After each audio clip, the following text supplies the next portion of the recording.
We microphone this to do with a live stream.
Ines Stochlich.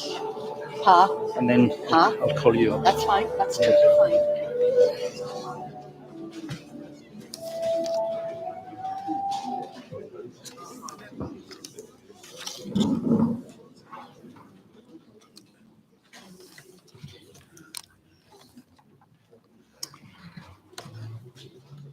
Well, Falche, i'r hwyl dynia. Welcome all of you. And thank you for coming here this evening on this very special evening when we're launching this new book. So my name is Angus Morrison. I'm the manager of ACCR, and ACCR is very, very proud this evening to be launching the Nicolson Institute, the History of an Island School. So welcome all of you in the hall. Welcome any of you who are watching on the live stream as well. And there will be a live stream available to watch later on the ACCR YouTube. Just to give you an outline of the order of our program for the evening, after I speak, I'm going to welcome a current Nicolson pupil, Ines Begg, who's on 6th year in the Nicolson. And he's going to play a tune or two on the pipes for us. And after Ines has played, I'm going to call on a few speakers who are here with me. So we have the authors of the book, Ian Smith and Joan Forrest, and we're very glad that they've travelled all the way up from Glasgow to be here for the launch of the book. We've got Seanach McKinnon, who is the chair of the board of ACCR and who is also formerly the director of education for Coolin and Gill and Shear. So she will speak. Frances Murray, who is a former member of staff and a former rector of the school, but also was heavily involved in editing the book for ACCR. And also Tom Clark, who many of you will know as Mr. Clark, who spent, I think, his whole career teaching in the Nicolson. And then we'll hear from Ines Begg again. He'll play another tune for us. And if you have any questions at the end of the evening, I'm sure Ian and Joan and the others would be more than willing to answer any of your questions. So it's lovely to be launching the book. It has been years of work. We'll hear more about that from Ian and Joan. And finally, we're at the culmination of the publication of the book. This year, as many of you will know, marks the 150th anniversary of the school. So it's very appropriate this year that we're now launching and publishing the book. I should thank a number of people before I forget to thank people. So thank you to Ian and Joan, first of all, for all of their hard work in bringing this to fruition. Thank you to Frances for coming on board with us and all the work that she did on the book. Thank you to Tom, of course, for being here this evening, and Innes, who's going to play for us shortly. I should thank Seanach MacDonald from Tasclan and Yelan for being so helpful with photos, etc. for the book. Thank you to some of the Nicolson staff. Thank you to Richard Fraser, who was very helpful in giving us access to photos, etc. To Annie Young and Jennifer Cairns, the current rector, who's here with us this evening, and to Paul Burley as well. I should also thank Ken Galloway, who has been so helpful in giving us access to photos from Stornoway Historical Society, and to Joan McRae for her design work on the book, to Dawn for providing the live stream this evening, and thank you also to the funders of the book. This book would not be here without some funding behind it. So thank you to Horshedder Community Development, Golson Estate, Point and Sandwick Trust, Ring in Earlham, Coolan and Yelan, Skipper na Gaelic, Coolan and Yelan, the McCaig Trust, and the school itself. And I should point out that royalties from the book are coming back to the school. So that's another reason for buying the book. Hacker Kuchak find Taik for Bort na Gaelic.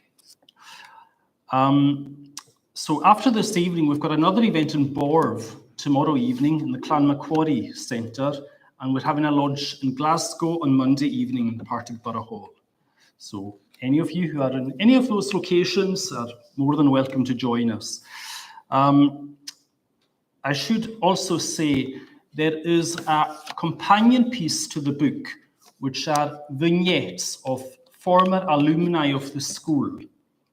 And they are on the Tasclan and Yelan website. There's a link at the back of the book for those vignettes.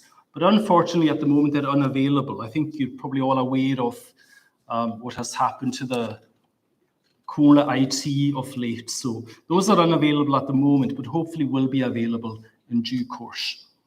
And finally, if I could just thank ACR's staff. So Margaret Ann, Sandra, Catherine Margaret and Marie, because without them, we wouldn't be able to do what we do.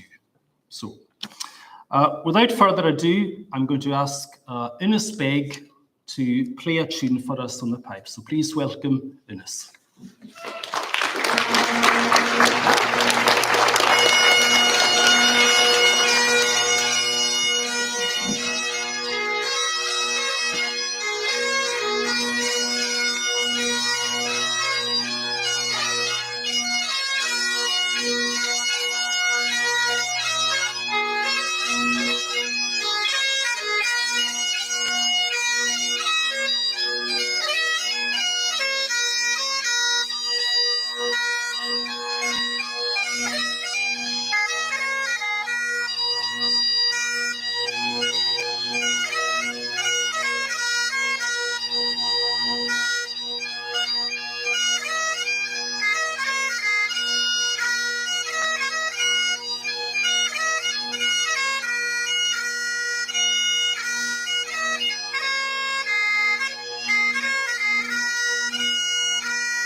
I'm now going to ask Seanach McKinnon, the chair of ACCR, to address us.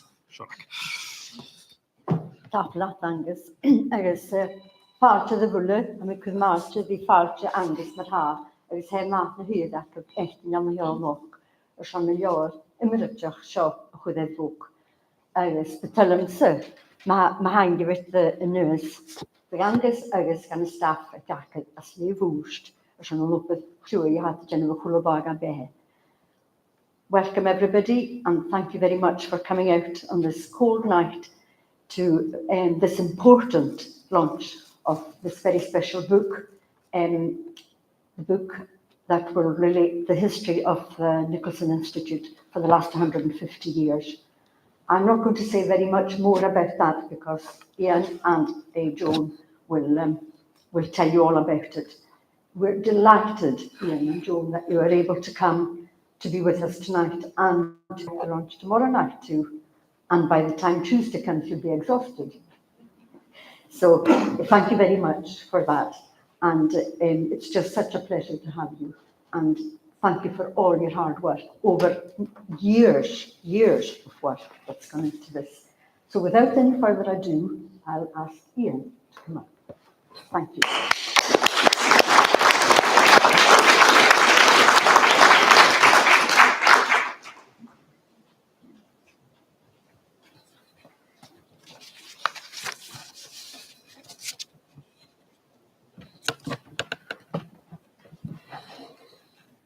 I'm no great Gaelic speaker, but I thought I would at least say how many College if you the short than you.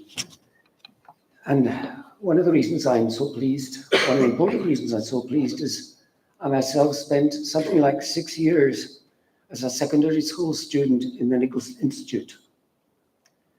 I guess of those 6 years, the sixth one was the happiest one for me. Not least because I left most of maths and chemistry and physics behind, and instead spent a very high proportion of my 6th year catching up with the poetry, notably the poems of Dylan Thomas and T.S. Eliot. Some 4 years after I left school as a student, I returned to teach here and spent about 2.5 years teaching here in the Nicolson Institute. And although I left after 2.5 years to spend most of the rest of my full-time career in university work, I have kept touch with the Nicolson Institute, as indeed I do to this day. About 6 or 7 years ago, I think it was, I was approached by Malcolm Nicolson, but then a professor in the University of Glasgow. And Malcolm told me that his father Angus, as a teacher in the Nicolson Institute, had, with help from current school students of the time, produced a draft history of the school, which he had hoped might be published in 1973 to celebrate the centenary anniversary of the school. That hope had not been realized, but the son retained the manuscript produced by his then dead father. And he was wanting my advice as to what he should do with that manuscript. After a little investigation, I put Malcolm and the manuscript in touch with Taskell and Yellen, the Archive of the Isles. And I'm certainly pleased that that has now given it a wider readership, because it was a major component in Joan and I and others developing the book that we are helping to promote this evening. Here are 2 short extracts from an early part of the Angus Nicolson script. Extract 1. Alexander Morris Nicolson was born in 1832, the 5th child in a family of 7 sons. On completing his apprenticeship in shipbuilding, he made his way to the Far East, where he flourished, and in due course acquired a joint partnership of a substantial foundry and shipbuilding business in Shanghai. In 1965, at the age of 33, he was tragically killed in a boiler explosion on board one of his own vessels. Extract number 2. Nicholson's papers contain requests for the disposal of his estate of £6,000, 1/3 of which was to be donated, quote, to the most charitable approved institution in my native town for the education and rearing of destitute children, in hope that I may be the indirect means of rendering some assistance to the children of my oldest acquaintance, end of quote. The bequest amounted to £2,000, not perhaps something that sounds a great sum of money today, but it was worth approximately £250,000 at current prices. And his brothers Roderick and Angus were left to decide on the best use to which to put this sum of money. The script tells us that some years later, at noon on Thursday, 27th February 1873, in the presence of trustees, local dignitaries, and parents, the new Nicolson School was formally opened. Initial times of difficulty followed, but were largely solved by the end of the 19th century. In 1905, some years after foundation, the two surviving Nicholson brothers, Roderick and Kenneth, installed a clock and chimes in the school tower, which of course still exists, as a memorial to their brother Alexander. To mark the occasion, the brothers wrote this letter to the then chair of the Stornoway School Board, highlighting the school's achievements so far and their vision for the future. Your teaching staff, they wrote, is now not inferior to that of the great educational establishments in the land. It now numbers a score of carefully selected and highly efficient teachers, by whom every branch of high-class education is taught, enabling your pupils to go direct into the classrooms of great universities of England and Scotland, and even into their professional staff. And the whole of this work is supervised by your admirable rector, Mr. Gibson. These graduates are to be found not only in the home kingdom, but in all the distant colonies and dependencies of the empire, where we are assured many of them, very many of them, hold positions of trust and honour. Hitherto, Stornoway may still be better known as a great centre for the secondary education of the Western Isles. End of quote. Angus Nicholson's script, some 70 years later, in researching the first 100 years of history, commented, and again I'm quoting, the letter sums up, perhaps more than anything else, the spirit and dedication of many who had seen the school through its early years of crisis and trial. Through the threat of closure in its early beginnings, a tradition was born whose flame has burned more brightly as the years passed. In monetary terms, this family of 6 Nicolson brothers had bequeathed to the Nicolson Institute almost £23,000, a sum of money that perhaps equates to £3 million in modern financial times. This, however, said Angus Nicholson, quote, pales into insignificance when one considers the fruits reared, the traditions wrought, and the benefits which have been conferred on all those who pass through its corridors. Now, two contrasting statements. In 1890, the Isle of Lewis was an island with only elementary, that is primary schools, one of which indeed was the Nicolson Public School, as it was then called, and from where university could normally only be accessed by going to mainland schools such as Inverness Royal Academy or Aberdeen Grammar School.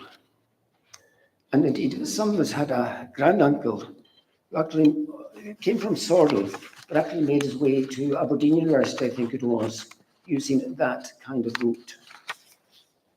Now we'll fast forward a bit from 1890 to 1910. By 1910, Lewis was an island with a renowned secondary school, the Nicolson Institute, and rural feeder schools, allowing government reports to extol what had happened as a prime example of what could be and should be achieved more generally throughout Scotland. How did this transformation happen? Well, W.J. Gibson was the head and then rector of the Nicolson Institute from 1894 to 1925. We see in subsequent archival material the opinion of J.L. Robertson, HMI, of the effect of his transition and of the 1894 appointment of Gibson. But there is also on record, albeit some 70 years after the event, the opinion of Robert M. McKeever. Robert M. McKeever, a Nicolson school student at the time, winner of the Dux Medal for English in 1896 and subsequently Dux of the whole school, wrote a testimony to the effect of the new head teacher some 130 years ago, which is worth quoting today. For it would stand up rather well to what is written currently about how schools achieve excellence. Quote, "The changeover of rector was a turning point in my life. There was now something to strive for. Paths were opening to the future. When I heard to be prizes for excellence, I felt it was a call to me, and I was eager to respond. The new discipline was an uncomfortable shock to our school habits. Our listlessness was met with sharp reprimands. Punctuality was insisted upon. Homework, negligible before, was imposed, although not excessively. Once the initiation stage was over, schooling became meaningful to most of us. Something I'd been missing from my life, and now I knew what it was. I owe a great debt to his head teacher, W.J. Gibson. And in retrospect, I realize that I never properly acknowledged it. In youth, we take so many gifts as if they had dropped from the sky. The Centenary School magazine of 1973 summarized Gibson's contribution. He richly deserved the honour conferred on him, being the first schoolmaster in the whole of Scotland to receive the CBE. By 1914, as the story moves on, the secondary part of the school had some 20 teaching staff, up from 6 in the late 1890s. The expansion, even measured that way, had been dramatic. There have now been precisely 20 school duxes, whose names are to this day listed on the board on my right-hand side, and their qualifications and 1914 occupations were also listed.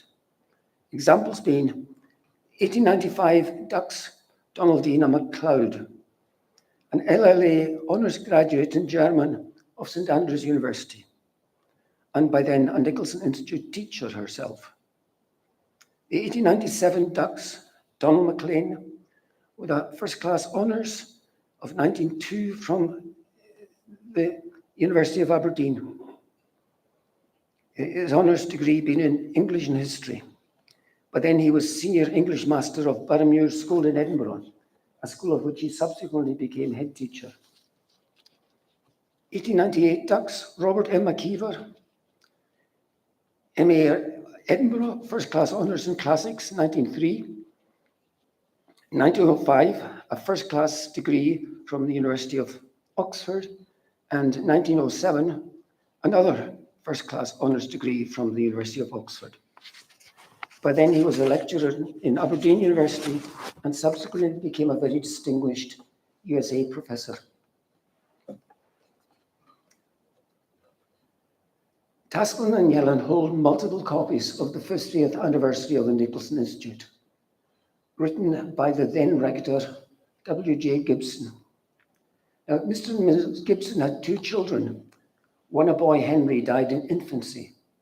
The other, daughter Jane, attended the Nicolson Institute and became its dux in 1916, the year in which she left home to become a student in the University of Aberdeen.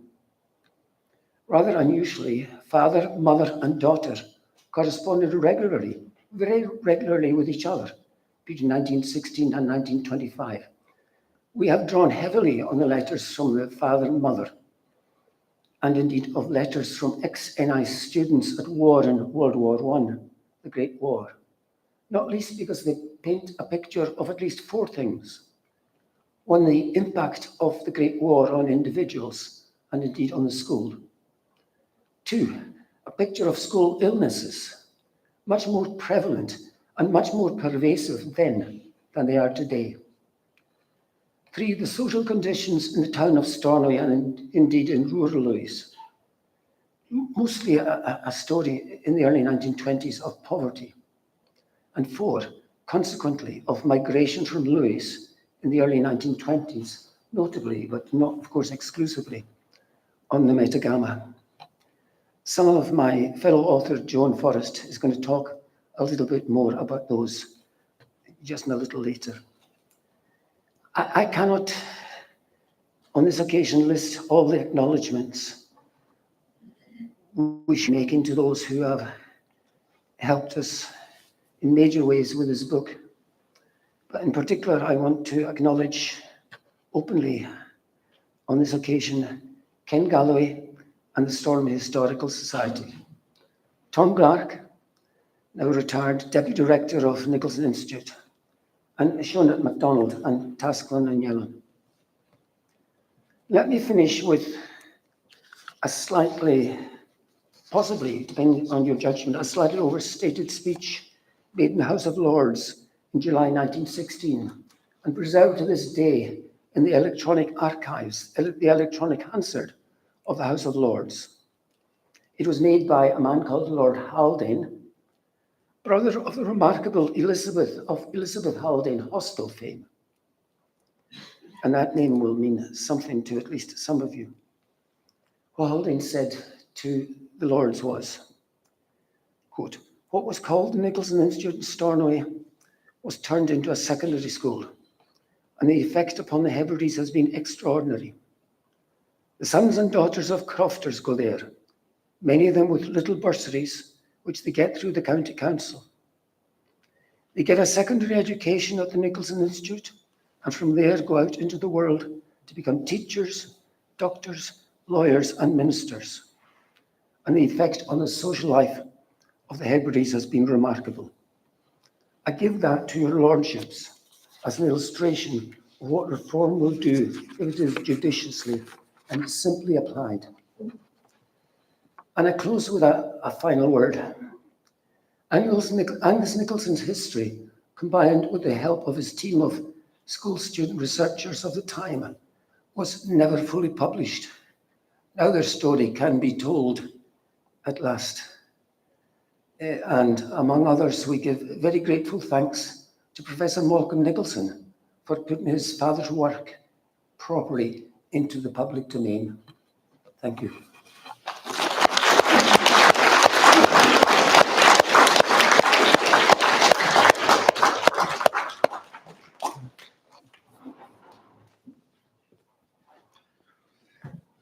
Thank you, Ian. I'm now going to ask Joan Forrest, co-author of the book, to speak to us, I think, about Gibson particularly.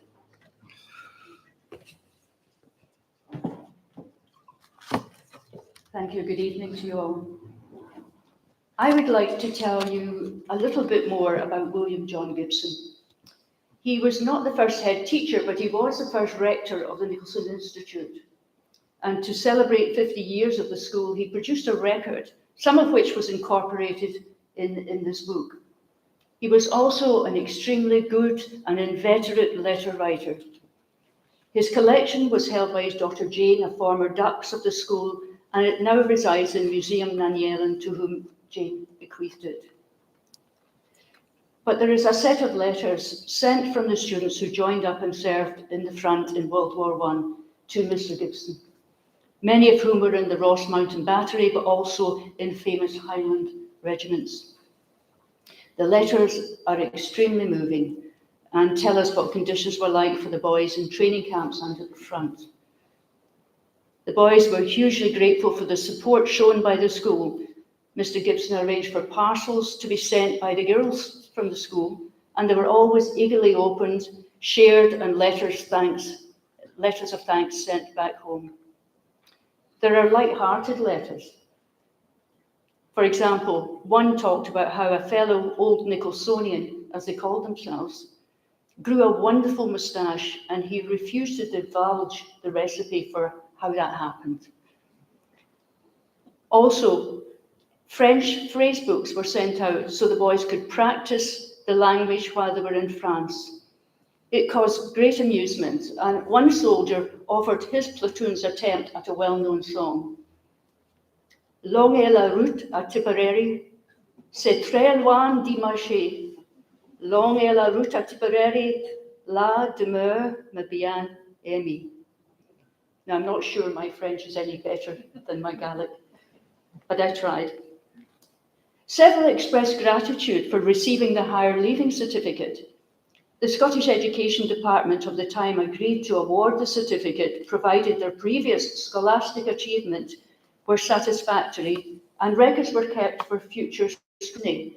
Now, that's a similar thing happened recently during the COVID years here in Scotland. The letters are full of news about delight in meeting other old Nicholsonians, injuries sustained, recuperation, and sadly, deaths recorded. One expressed sympathy, which he dared not share, for German prisoners. He said they are just young boys like us, doing their bit like us.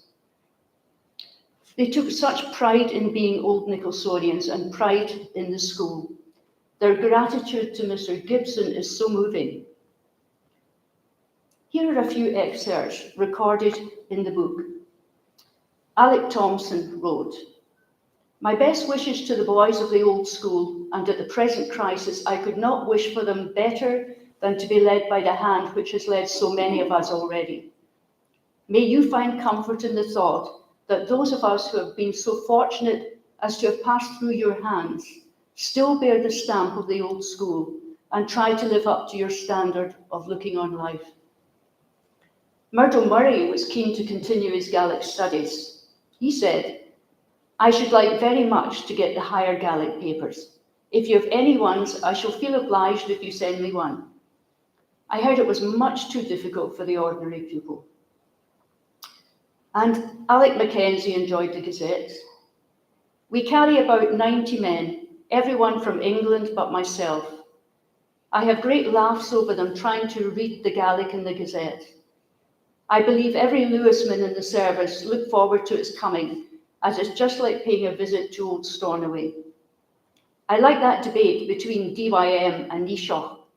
They remind me of the old debating society in school." And Aeneas Mackenzie reflected fondly on what Mr. Gibson would say about boys returning. "I hope that I may see the old school before I am sent into action. I owe it a great debt. Perhaps, however, I am not forgotten, as I remember hearing you say that when a boy came back, you made it a point to forget the quality of his Latin prose and his distaste for Browning. The latter misfortune, in my case, has been healed by time." And John Monroe, a writer of several letters to Mr. Gibson, summed up the feelings of many of the old Nicholsonians. "Your warm interest in us reaches and moves us, Mr. Gibson. I'm sure it's the same with all the boys." In all, the number of Nicolson Institute boys who died eventually rose to 148. Now, Ian's already said that Mr. Gibson and his wife wrote daily, almost daily, to their daughter Jane, who was a student at Aberdeen University. Their letters form the core of chapters 7 and 8.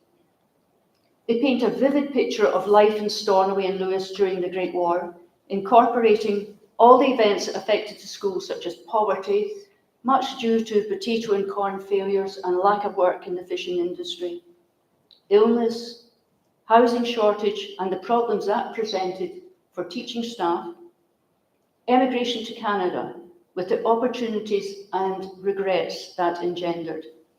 The name Metagama still stands out in the island's history. Many young people just after leaving the Nicolson took the opportunity to seek a new life.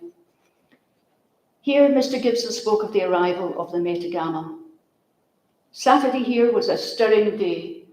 I do not think we have ever seen the town, or rather the quays, so crowded. The occasion was the embarkation of about 300 emigrants to Canada. The big ship Metagama of the Canadian Pacific Railway Company came in about 10 o'clock and anchored inside the harbour mouth of Stonyfield. On another occasion in May 1924, when the ship Canada was due to arrive, Mrs. Gibson commented to her daughter, "Another ship is calling at Stornoway tomorrow for Lewis emigrants. Soon the population will be much less if this goes on as it seems it must. Perhaps it's the best way out for these people. Really, there isn't anything for them to do here." 2 years earlier, illness hit the school badly. Measles, influenza, and typhoid in particular, for a small community, was extremely worrying. With Lewis in deep recession in 1922, Mr. Gibson wrote, "The town here is like Sunday all the time. No fishing, no work." In February 1923, Mr. Gibson previewed the Golden Jubilee of Nicolson due the following week. "Do you know, Jane, that the Nicolson Institute will be 50 years old next Tuesday? It was first opened on the 27th of February 1873. Our commemoration will not be elaborate, but I hope to tell the children a little about the founder, and possibly a half holiday will be the best way to fix the event in the young folks' memory. On the Wednesday evening, I'm to redeliver a lecture of 22 years ago on the old schools in Lewis. This will give the older pupils and their friends a glimpse of the educational perspective into which the Nicolson Institute fits. We are also to have some Gaelic music." Mr. Gibson, I'm going to finish with this. Mr. Gibson retired on the 23rd of December 1925 after 31 years as head teacher and then rector. His contribution to the school and the community was immense. In his retirement speech, he showed his affection for the island he called home. And I'll quote from the book here. He said, "I love every bit of it, every rock and stone in it. I will never see anything finer than a Lewis moor with the wind blowing on it and the blue sky over it. Nothing is more impressive than to hear the Atlantic surge beating on the rocks at the foot of one of its headlands." Thank you very much.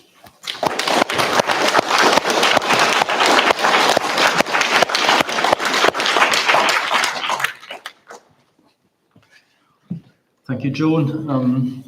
Many of us will have heard of Forbes, Sutherland, Gibson, and McRae, but really knew nothing of who these men were. So if you want to find out more about who they were, they're in the book. I'm now going to ask Francis Murray to come and speak. When Ian and Joan had done all the research and the writing, we were looking for someone to edit the book. And Francis, in many ways, was an obvious choice. So, Francis.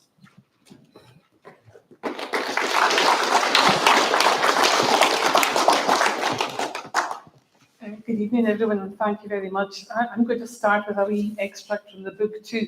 On page 164, I won't ask you to turn to page 164 in the best English teacher fashion, but I wanted to mention it because here I am standing at the lectern here, which is, as the book says, still in regular use. And this was presented to the school when the Nicolson school team won top of the form in 1954.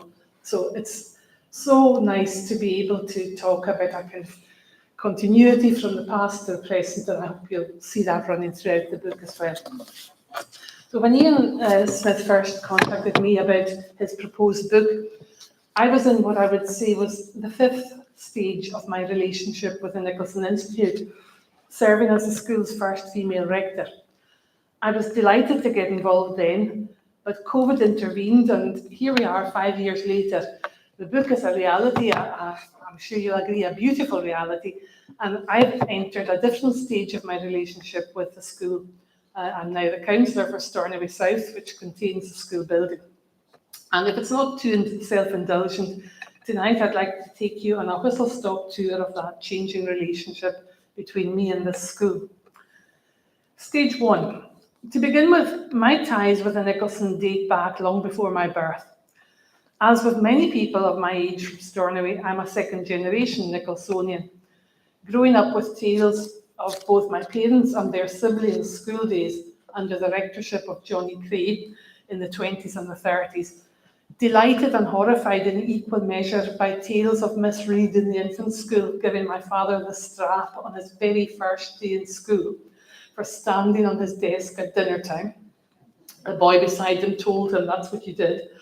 And also Miss MacArthur shouting, "Jump, you lazy little beggar," at my Uncle Pat when he couldn't reach the peg in the cloakroom when he was about 6 years old. The photos of both these mythical ladies appear in the book, and they fall somewhat short of the terrifying descriptions we enjoyed as children. Stage 2. I then started school in 1968, just as Stornoway Primary was beginning to fledge as a separate entity. School began in what is now called Matheson Hall in the Easter of that year, and then continued as a member of one of the last 2 classes in the clock school later that session. I have vivid memories of both buildings, including of a coal fire in the classroom, which would go against health and safety today, and the horror of my uncle appearing in the classroom to offer lifts home on a snowy day. Home and school weren't supposed to meet at all, and it was absolutely a disgrace that should have happened. And also the trek up Goat Hill Road, carrying our trays as we left the environs of the Nicolson for Pastures New and Jameson Drive in the autumn of 1969. As I had an older sister in the Nicolson, I continued to be very aware of the school throughout my primary days, watching in some awe the stream of black-clad pupils swarming up Matheson Road. Far more seemed to travel on foot in those days. And then, late in primary 7, there was a visit to the secondary, where impossibly glamorous prefects guided us around some of the highlights, including the home care flat in the home economics department, the lecture theatre in the new science block, and the crush hall, whetting the appetite for the new beginnings after the summer holidays. Stage 3. I can still remember my timetable on a Wednesday from first year in 1975. I'm sure Kate can too.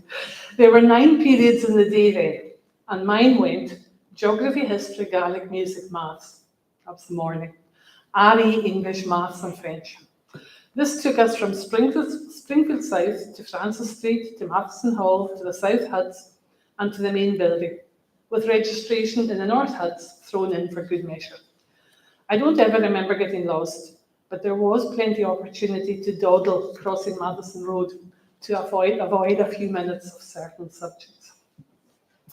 I was lucky enough to enjoy school thoroughly, particularly English with Jackie McCaskill and Tom Clark, Latin with Moira Mackay and Callum MacLeod, history with Zena Nicol and Neil MacLeod, and geography with Ian McKinnon and Helen MacDonald. I threw myself into activities such as inter-school quizzes, a trip across the Barvis Moor to Lionel in Miss McCush's car, with Miss McCush driving, still etched in my memory, and debating with Neil MacLeod and Alan Whiteford, instilling in me a lifelong love of rhetoric and the spoken word. A school trip to France led by Bob Dawson opened my eyes to foreign travel. The day our bus was parked in a red light district on our visit to Paris has stayed in the mind. Friday afternoon activities were in their heyday during my time in school, folk singing with Dr. Whiteford being one of my own particular favourites. I only have to hear me and Bobby McGee to be transported back to the lecture theatre at 3 o'clock on a winter Friday afternoon. 6th year as a whole was a year I remember fondly. As a prefect, I volunteered for door duty outside the old canteen, as I saw that as infinitely preferable to standing inside beside the slop bucket. This early training in crowd control was to stand me in good stead some 3 decades later. On the downside, I spent a whole weekend worrying that I had destroyed the floor in the 6th year hut, in a very unsuccessful attempt at cleaning it when it was my turn on the rota one Friday afternoon. Pupils of my era were able to make lasting friendships with those from Harris and Hewis and Barra during this time. And whilst the establishment of S6 schools in Castlebeck, Llanglesh and Tarbert has been vitally important for these communities, I do regret the loss of these inter-island friendships which my generation was so lucky to have. The 6 happy years I spent as a pupil were, of course, presided over by Mr. Young, seemingly a foreboding presence in his black cloak, checking for latecomers after lunch, pointing at Kate there, but ultimately a kindly figure, allowing S6 university bursary candidates to sit out exams in his office with coffee and biscuits provided. I left school initially to study law, but quickly realised that English and Scottish literature was where my heart lay, followed by teacher training at Jordan Hill after graduation. Stage 4, I returned to the Nicolson as principal teacher of English in August 2003 after 16 years in Castlebeck Community School. I really enjoyed being part of a big department after that time in a much smaller school where I was the only dedicated English teacher. Being the principal teacher of English meant I had contact with practically every pupil in the school, even if that was just allocating them an English teacher. And I felt I was leading a really key department for these 4 years. I also had the great pleasure of working with Tom, although it took me a wee while to stop calling him anything but Mr. Clark, who was always on hand with his wise counsel in my first 2 years in that role. In many ways, that job as PT English was my dream job, as I still had a big teaching commitment and I particularly loved teaching English at the upper end of the school. However, vaulting ambition, to quote Macbeth, whose voice I always hear as Jackie McCaskill's, led me to apply for the role of Deputy Rector in 2007. And I continued in various deputy roles under Kevin Trewartha until 2010, when I left the school for the education department for a year. Stage 5. As I mentioned at the outset, I was appointed as the school's first female rector in 2011, a position which I held for 11 years, overseeing the small matters of a change of building, the implementation of a whole new curriculum, and the effects of a global pandemic. And I was the first Nicolson rector to have to worry about applying lipstick and wearing high heels whilst juggling the myriad of things which life throws at you on a daily basis. Of course, as the rector of a large school, there are sad and difficult times, as well as times when your heart bursts with pride. And the support of dear and treasured colleagues, particularly in the senior management team, saw me through these times. Looking out of my office window at the clock tower and beyond to Matheson Hall, where it all began for me, gave me that sense of the school's history and heritage and that continuity that I mentioned at the outset tonight, from the Nicolson of the past to the present. So here I am at stage 6, having retired in 2022. I'm very conscious that I still say we when I speak about the Nicolson, and I think I always will. I feel very fortunate to have had that long and developing relationship with this school, which has meant so much to me in a variety of guises. And I was really delighted to be involved with Ian, and Joan and Acher in bringing this important history of the school to fruition. Thank you.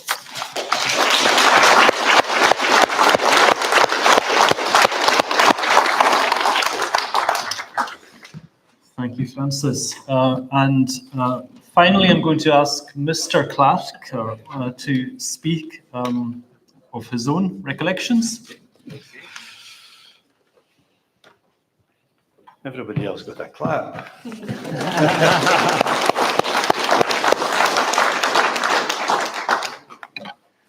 That reference Francis made to Jackie McCaskill and Macbeth reminded me of a time when we were, as English teachers, we were not very good with technology. And there came a time when we had to get used to tape recorders and record players and things like that. And Jackie had a record player, the department record player. And I was in the next room to Jackie in the main building. And I heard this strange noise coming from room. Well, I was in, it was called 5 then, he must have been 4.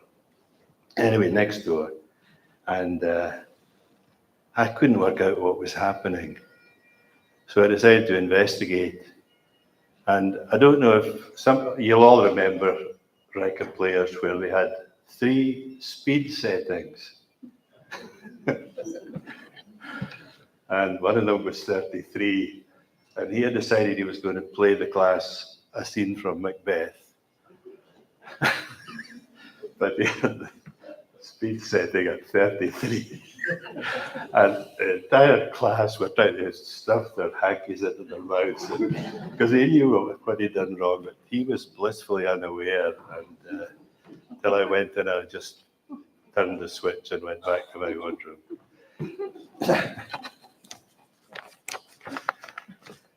I'd like to add my own congratulations to Ian and Joan on the completion of a project which has taken at least 5 years and has dominated their lives totally. Also to Acker for the production of this very fine volume, which you're all desperate to start reading. So I'll be as brief as I can. My own involvement has been in providing quite a lot of material from the 1998 125th anniversary edition of the school magazine, which I produced. Most of the material there, of course, from the legendary Angus Nicholson's History of the School, which he compiled in the activities period on a Friday afternoon over many years. One of the great characters of the school, the man who sent a boy to Africa for a map of Route 4 on one occasion.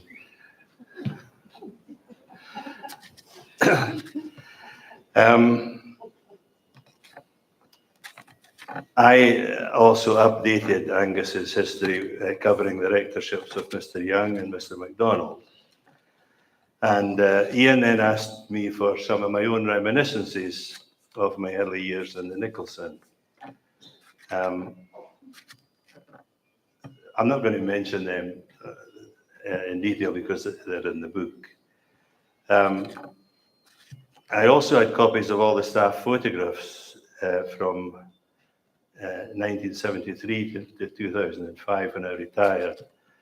And I was asked by Angus to caption them, to put the names of all the teachers on all these photographs.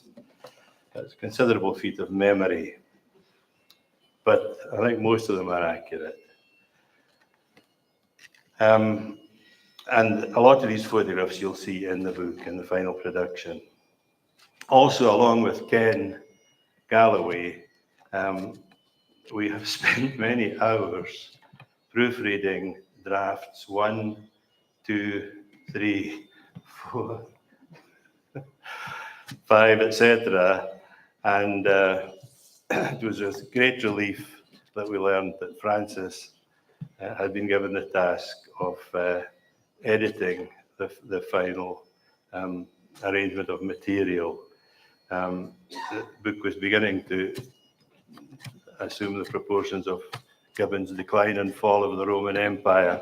So I didn't envy you your task.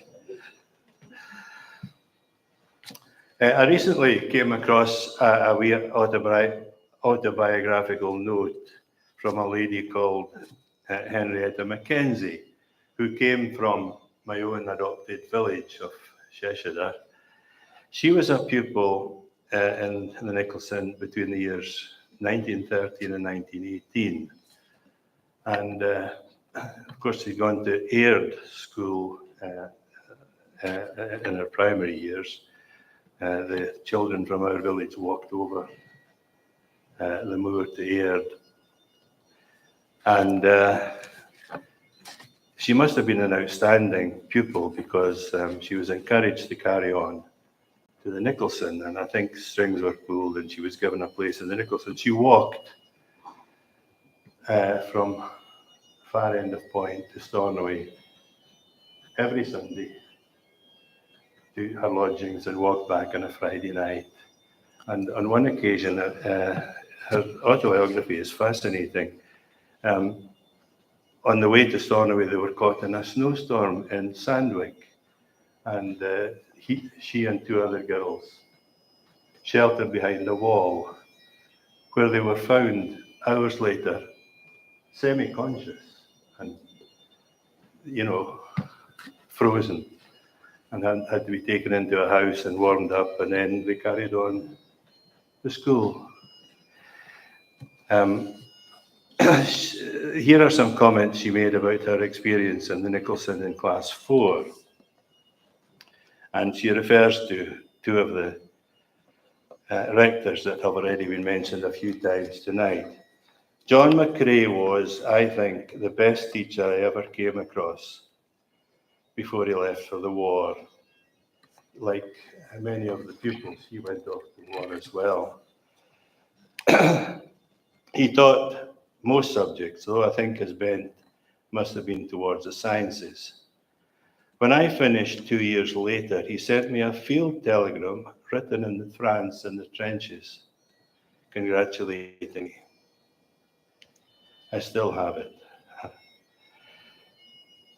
In sixth year, the rector, Mr. Gibson, took us for English. Nothing unusual in that. In fact, Mr. Young probably took you for English when he was rector. Nothing unusual in that, she says, but how he handled it. An excellent teacher with a gift for exposition.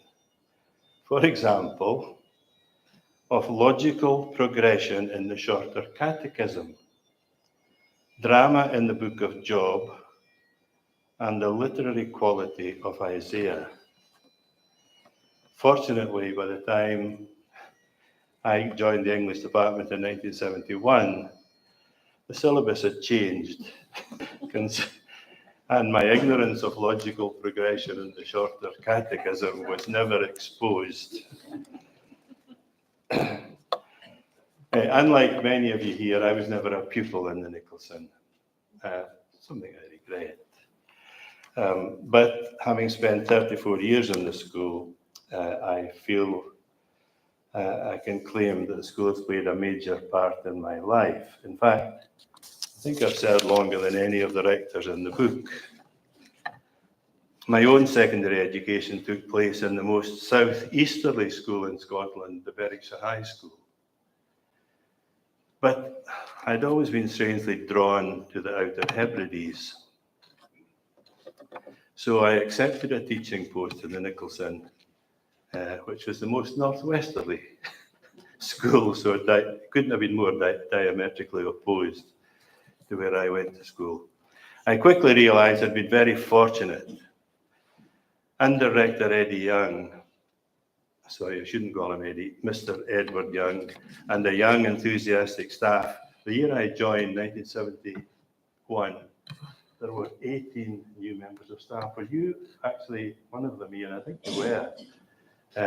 18 new members of staff joined that year. There had been a big retirement of some of the old staff the year before.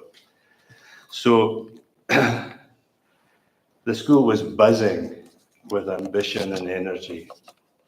I've written about this in the book, so I won't go into detail here. But suffice to say, I think that may well have been one of, the second golden age of the Nicolson. No doubt Mr. Gibson's era was the first. Some of the best stories about the school are, of course, not in the book. When I arrived at the school, as well as having nearly 100 years of history behind it, it also had a very extensive geography. And in addition to what was still called the New Building, which was opened in 1957, and in fact, it was still called the New Building until it was knocked down. In addition to the New Building, classes were held in Francis Street building, Matheson Hall, which has already been referred to, the old primary building, which at the time we called Pinkville, because of some unfortunate mix-up of paint. But it was also, it later became known by a much posher name of Springfield South. And there was a technical block, correctly called, I think, the Pentland Building. And there were 16 huts scattered all over the place. 6 of them, which became known as the North Huts, had been built, actually built mainly of asbestos, if I remember right, for the raising of the school leaving age, not the school leaving age from 15 to 16, but from 14 to 15 in 1947. And there were also 10 South Huts. And Ian himself was in one of the South Huts when he started.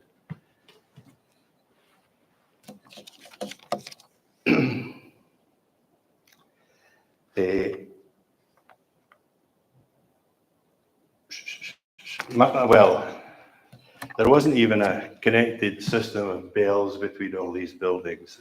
I started off in Francis Street, where period changes were signalled by Kenny Mackay of the History Department with an old handbell. And Francis Street is quite a long way from the main building. It was actually in a slightly different time zone.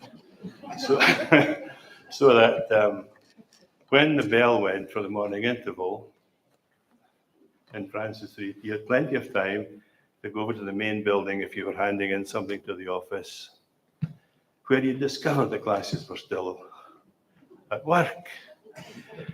But the bell would eventually go and you would hand in what you had to hand in. You'd go up to the men's staff room for a cup of coffee, and then when the bell went in the main building, you made your way back to Francis Street, where it was still the interval.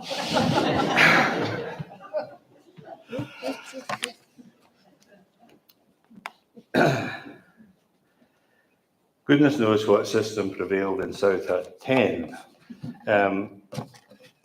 On the outermost limit of the empire. I had a colleague in one of these huts who devised an ingenious scheme of getting rid of a boy who was annoying him. He sent him, we used to write notes to each other and send pupils with notes to other teachers, you know. I think probably they don't do that nowadays. They've got phones in all the rooms. But this member of staff who will be nameless, once sent a boy to me in Francis Street with a note. And he came to my door, and of course we knew the pupils read the notes. We know that, Francis.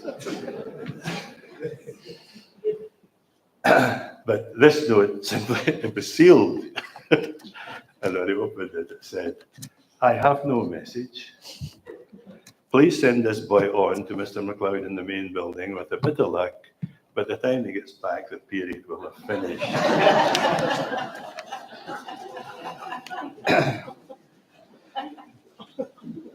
One of my first memories of my time in the school came about 6 weeks after I started.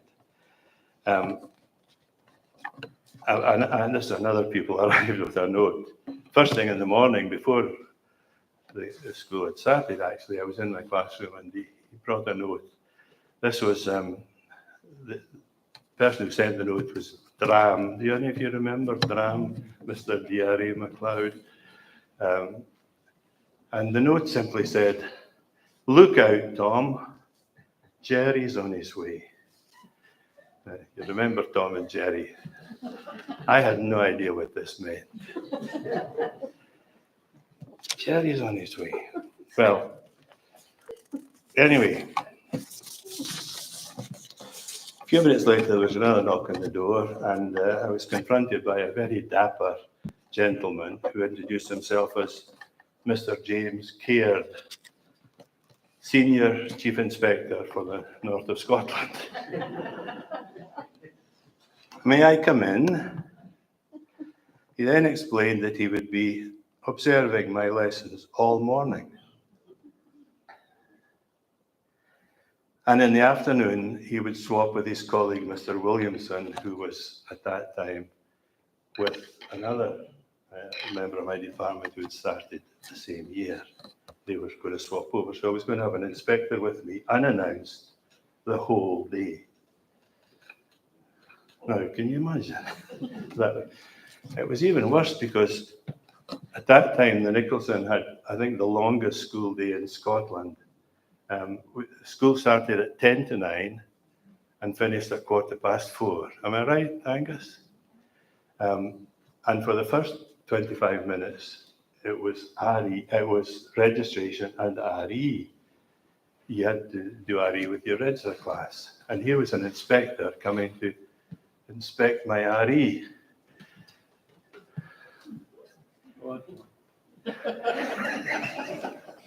I want to hear this. Well, panic.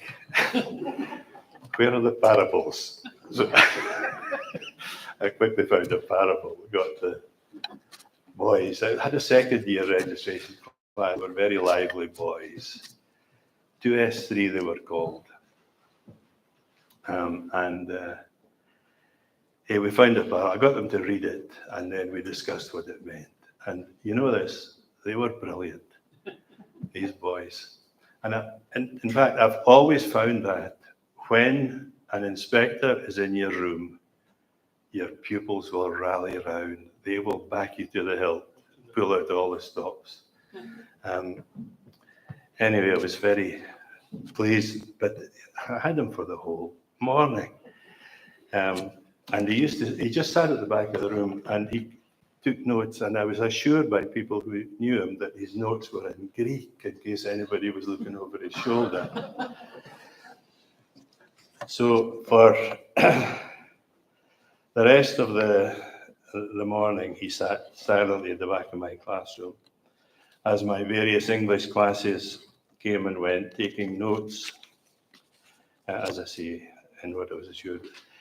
After lunch, he was replaced by Mr. Williamson, who had a much more relaxed approach and even joined in a class discussion with my higher class. And I've always remembered this. You know Alistair McIntosh, son of Dr. McIntosh, who's now very distinguished. He's now Dr. Alistair McIntosh, a distinguished writer and ecologist. And he was in my higher class anyway. And he was brilliant that day when the inspector was in. And I met him recently. And I just told him how grateful I was for his contribution on that occasion. Nowadays, of course, HMI visits are much more humane, and they're always preceded by adequate warning. It's unusual for a teacher to be observed for more than 2 or 3 lessons at the most during an inspection.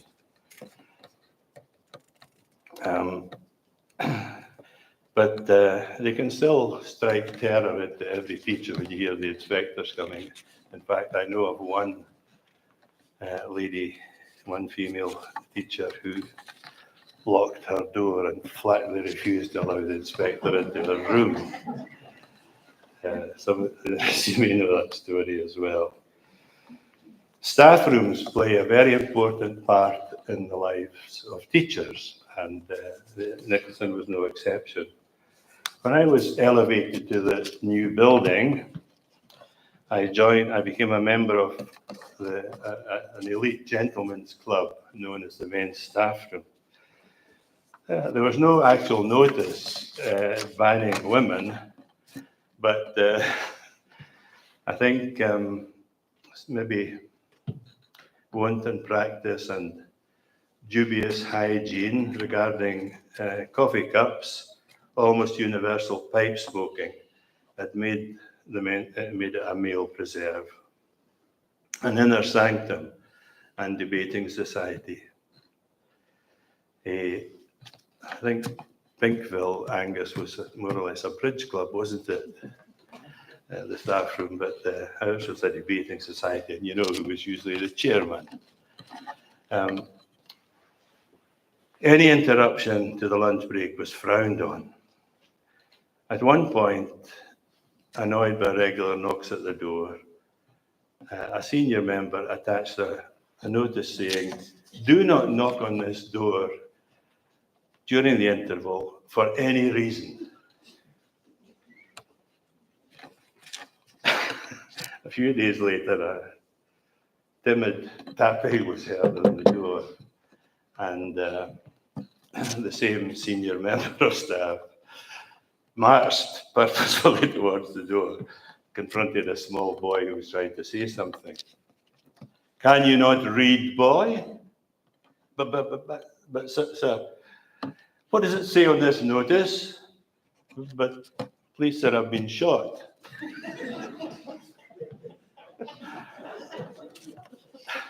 And he had. Another boy had taken a toy gun into the school and he'd been hit on the leg with a lead pellet. We had to take the notice.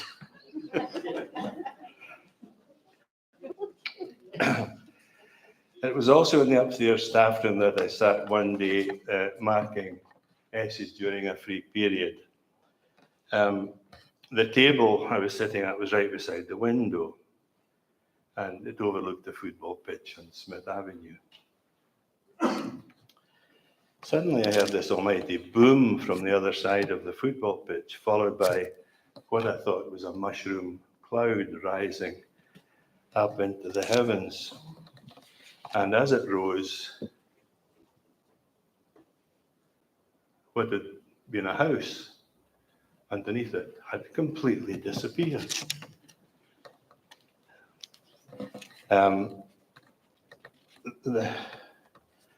The owner, a local businessman, had been warned just shortly before of divine retribution for opening the bar of his newly built hotel on a Sunday.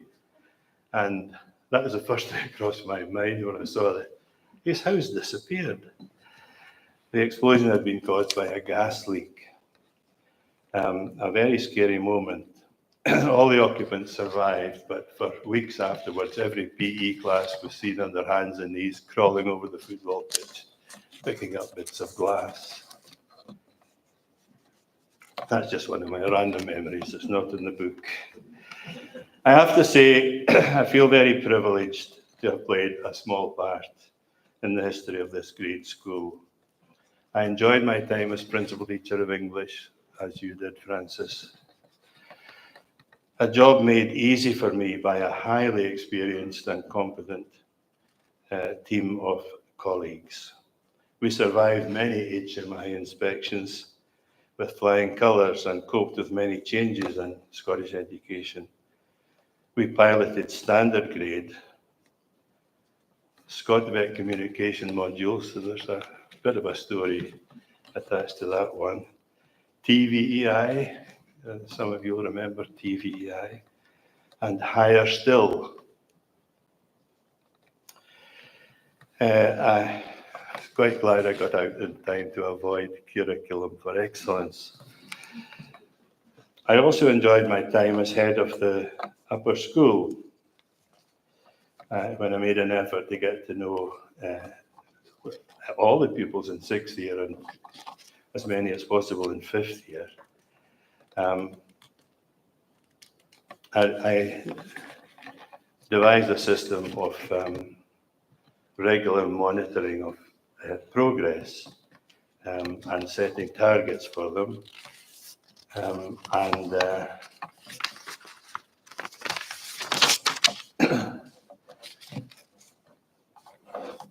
We always had a problem with sixth year on their last day in school, when generally speaking, some sort of mayhem broke out. So I introduced a leaving ceremony and invited their parents to come along hoping it would put a stop to that. And I believe it's been carried on and even extended to S4 leavers. Is that correct? The school was blessed with some very fine, supportive staff members, many of whom became good friends, and many, sadly, no longer with us. In fact, of those in the 1973 photograph in the book, if you look at the front row, there are 15 people sitting in the front row. There are only 3 of those 15 people left. George Moody, is George here tonight? Ian McKinnon and myself.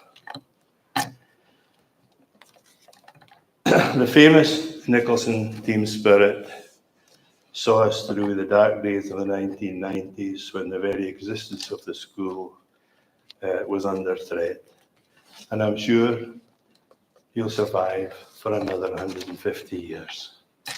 May the Nicolson Institute, and remember always to put a capital T at the, otherwise the ghost of Mary McLennan will haunt you. May the Nicolson Institute go from strength to strength.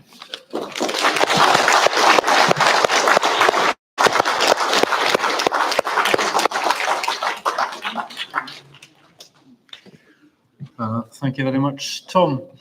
I should say it's been a great privilege for ACCR to bring this book to publication. It's been a privilege to work with Ian and Joan and Francis as well.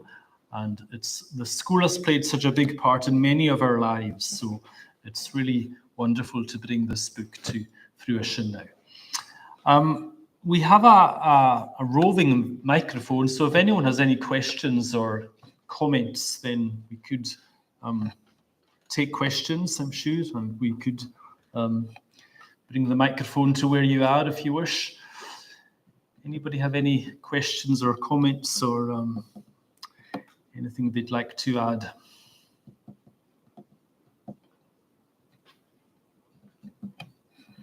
No, not for the moment. I think in that case, I'll just ask Ines Begg